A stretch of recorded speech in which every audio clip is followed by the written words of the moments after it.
So I've been so busy recently and feeling a bit run down. I decided to order myself a little gift box from Hug It in a Box. Okay, so this is the Get Well box. I actually don't want to unpackage it, it looks so pretty. Hug in a Box are an Irish company. They do pre-made gift sets, or you can design your own personal one. This is literally the cutest thing ever. The whole box smells of lavender as well. First is this herb Dublin candle. It's a soy wax candle, lemongrass and ginger. Stunning, to make me alert and awake. I need that. Then we have some handmade chocolates from the Chocolate Garden in Ireland. That is them in there. Nothing beats chocolate as a little pick-me. And then we have this little guy. I'm gonna heat him up in the microwave. Can't cope.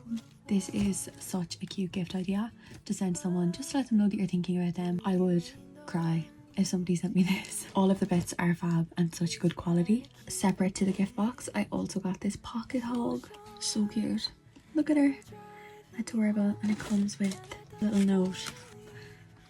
There are also other little note cards that you can get. You can order the gift boxes on their website on huginabox.ie. It's a gift for somebody or just to treat yourself.